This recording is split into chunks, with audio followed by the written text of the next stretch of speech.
بسم اللہ الرحمن الرحیم۔ السلام علیکم۔ سعودی عرب کے ولی عہد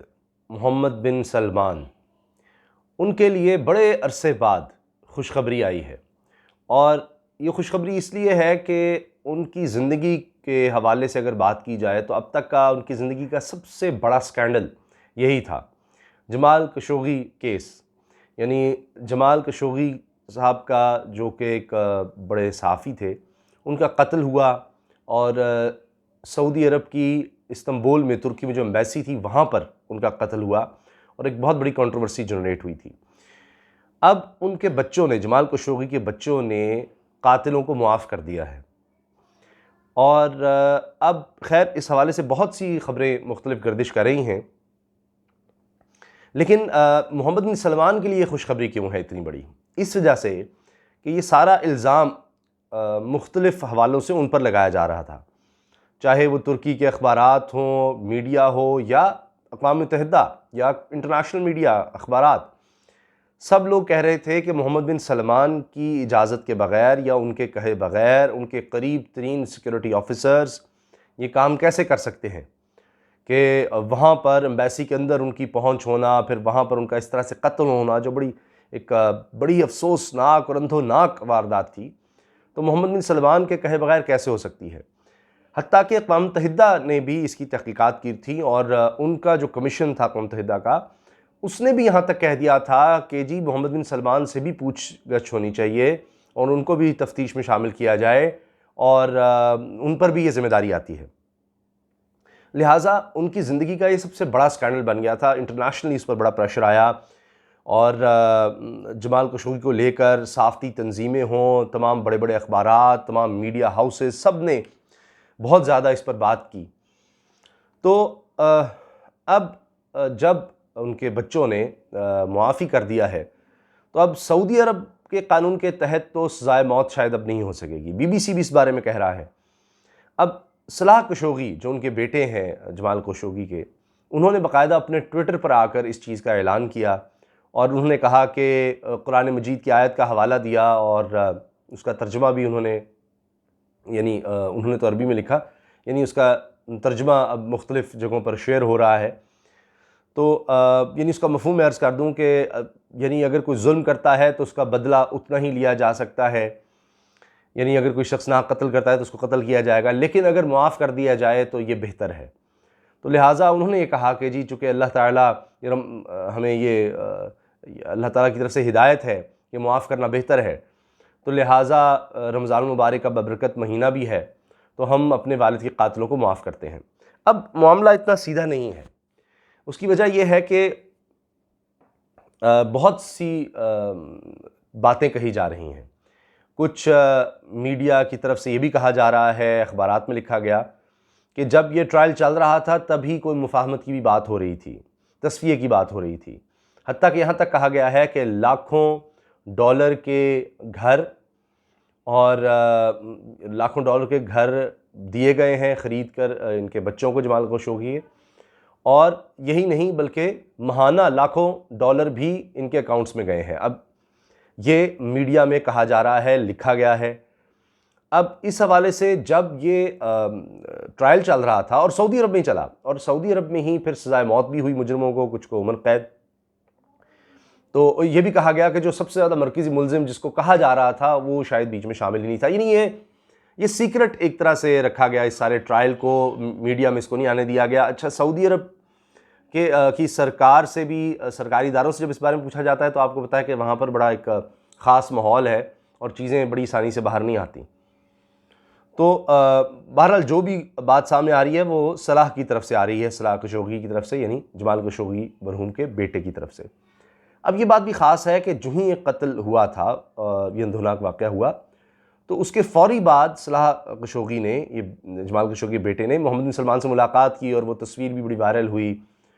تو انہوں نے دکھ اور افسوس کا اظہار کیا۔ اچھا، محمد بن سلمان نے یہاں تک کہا تھا کہ وہ اس کی پوری ذمہ داری لیتے ہیں، کیونکہ یہ لوگ یعنی وہ جو لوگ ان کے انڈر کام کرتے رہے، انہوں نے یہ واردات کی ہے، اور بطور وہ اس ریاست کے ایک اہم عہدیدار کے، وہ سمجھتے ہیں کہ ان کی ذمہ داری بنتی ہے اور انہوں نے کہا کہ اس کو ہم منطقی انجام تک پہنچائیں گے۔ اب ظاہر ہے بہت سے لوگ یہ کہیں گے کہ جی ان پر دباؤ ڈالا گیا تھا، اور جس طرح میں نے عرض کیا کہ یہ باتیں آ رہی ہیں کہ بہت سے پیسے دیے گئے، گھر دیے گئے، اور اس کے بدلے میں انہوں نے معاف کر دیا۔ مگر بہرحال جب گھر والے ہی معاف کر دیں گے تو پھر کیس اس طرح نہیں چلے گا، اور سعودی عرب میں چونکہ قانون ہے، اب دیکھتے ہیں کہ آگے اس پر کیا ہوتا ہے۔ ترکی کے تعلقات خراب ہو گئے تھے سعودی عرب سے اسی کیس کی وجہ سے، کیونکہ ترکی نے کہا تھا کہ ان لوگوں کو ہمارے حوالے کیا جائے جنہوں نے قتل کیا ہے، اور ہم ترکی میں اس کا مقدمہ چلائیں گے۔ انہوں نے تو خیر 20 لوگوں پر فرد جرم بھی عائد کر دی ہے ترکی نے، اور وہ تو کہہ رہے ہیں ہم اس کو کیس کو منطقی انجام تک پہنچائیں گے۔ بہرحال وہ لوگ تو وہاں پر موجود نہیں۔ پھر مبینہ طور پر آڈیو ٹیپ بھی سامنے آئی تھی حیران کن طور پر، اور جس میں جمال خشوگی یہ کہہ رہے ہیں کہ میرا منہ نہ بند کرو، مجھے دمہ ہے۔ جب اب یہ تو سارا معاملہ ہو گیا کہ اقوام متحدہ کی طرف سے کیا کہا گیا، مختلف جگہوں پر کیا باتیں کہی گئیں، محمد بن سلمان پر ظاہر ہے بڑا پریشر تھا، کیونکہ انٹرنیشنلی اتنا زیادہ کوئی اور چیز محمد بن سلمان کے خلاف ان کے بارے میں ڈسکس نہیں ہوئی، لکھی نہیں گئی جتنا یہ قتل کے حوالے سے۔ اب یہ قتل کس طرح ہوا جس کی وجہ سے محمد بن سلمان کا بیچ میں نام آتا گیا، کیونکہ ان کے جو سیکیورٹی کے لوگ تھے، جو بڑے قریبی لوگ تھے، کہا گیا کہ وہ اس میں انوالو ہیں، وہ وہاں پر گئے، ان کی ظاہر ہے اس طرح ایکسیس تھی ایمبیسی کے اندر، سعودی ایمبیسی کے اندر،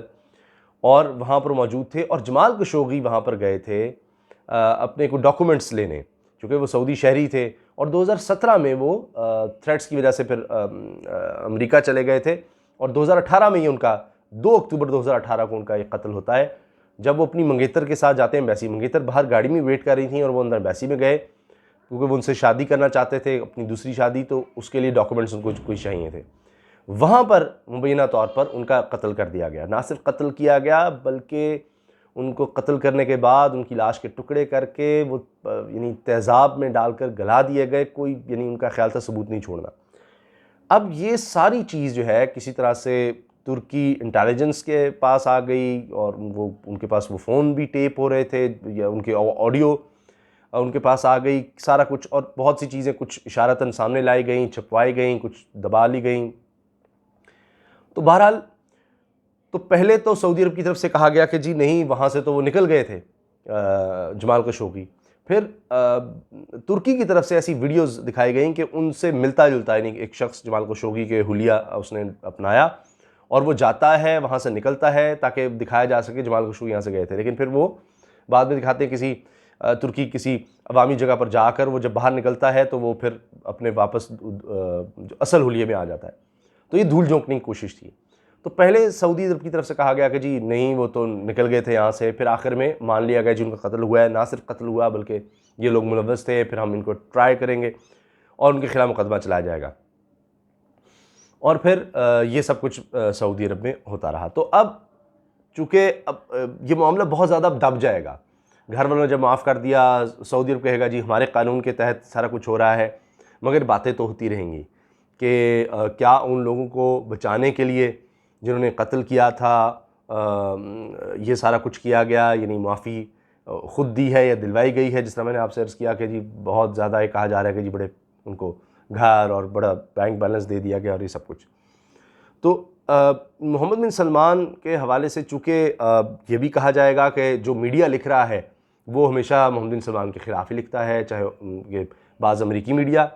یعنی وہ اخبار بھی جو کہ جہاں پر جمال خشوگی لکھتے تھے، جس کے ساتھ منسلک تھے، وہ اخبار تو لکھے گئی، اور پھر الجزیرہ ہے، وہ کہا جائے گا جی کہ قطر کا ہے، ان سے بھی ان کی لگتی ہے، تو یہ باتیں بھی ہوتی رہیں گی۔ مگر اسی دوران ایک اور اسکینڈل بھی اٹھایا جا رہا ہے کہ سعد الجابری یہ بہت ہی بڑے عہدے پر فائز تھے انٹیلیجنس میں، اور انٹیلیجنس گیدرنگ کے بڑے ماہر تھے۔ یہ بھی 2017 میں کینیڈا چلے گئے تھے، اور اب کہا جا رہا ہے، یہ لکھا جا رہا ہے کہ جی دباؤ ڈالا جا رہا ہے ان کے خاندان پر کہ وہ واپس آئیں، چونکہ اب جو بات کہی جا رہی ہے وہ یہ ہے کہ نیو یارک ٹائمز بھی اس بارے میں لکھ رہا ہے، ان کا بیٹا ہے خالد الجابری، اور خالد الجابری یہ کہہ رہا ہے کہ جی ان کے بھائی کو، بہن کو اور چچا کو حراست میں لے لیا گیا ہے، ان کا کچھ پتہ نہیں، اور دباؤ یہ ڈالا جا رہا ہے کہ جی وہ واپس آئیں کیونکہ ان کے پاس بہت سے راز ہو سکتے ہیں۔ اب اس پہ جو امریکی تجزیہ کار ہیں وہ کہہ رہے ہیں کہ جی وہ محمد بن سلمان کے کئی راز ان کے پاس ہیں، اس لیے وہ کینیڈا چلے گئے ہیں، امریکہ اس لیے نہیں گئے کہ امریکہ ڈونلڈ ٹرمپ اور محمد بن سلمان بہت قریب ہیں، وہ واپس ہی نہ ان کو کر دیتے، تو ان کے پاس بڑے اہم راز ہیں محمد بن سلمان کے، تو اس لیے محمد بن سلمان چاہتے ہیں کہ جی وہ سعد الجابری جو کہ انٹیلیجنس میں بڑے ایک اعلیٰ عہدے پر تھے وہ واپس آ جائیں، اور پہلے بھی اس طرح کیا گیا ہے، اور ان کے اختلافات تب ہو گئے تھے جب ان کے ولی عہد کے تعلقات خراب ہو گئے تھے پہلے ولی عہد سے، اور وہاں سے ہی معاملات شروع ہوئے تھے۔ اب کہا جا رہا ہے کہ وہ بھی حراست میں، پرانے ولی عہد بھی حراست میں ہیں یا گھر پر نظر بند ہیں، اور ان کے علاوہ کئی شہزادے بھی، تو اس وجہ سے یعنی محمد بن سلمان کا پیچھا چھوڑ نہیں رہے سکینڈلز، کوئی نہ کوئی چیز نئی سامنے آ جاتی ہے۔ اب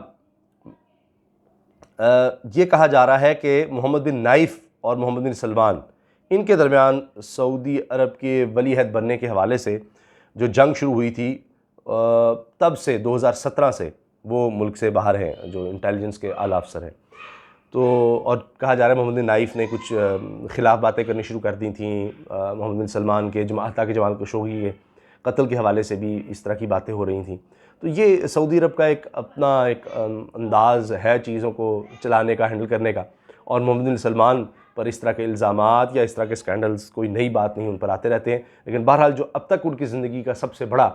ان پر الزام لگا یا سکینڈل سامنے آیا تھا، اس کے حوالے سے ان کے لیے ایک بڑی پیش رفت یا ایک خوشخبری اس کو کہا جا سکتا ہے، وہ سامنے آئی ہے، تو میں نے آپ سے شیئر کیا، اور یہ دنیا کا ایک بہت بڑا کیس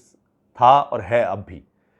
کیونکہ اس میں امریکہ بھی انوالو ہوا، اس میں ترکی بھی آ گیا، اس میں سعودی بھی آ گیا، تو ایک بڑا ہائی پروفائل کیس تھا، اسی لیے BBC بھی اور دیگر سارے ادارے اس کو اس طرح سے کور کر رہے ہیں۔ اجازت دیجیے، اللہ حافظ۔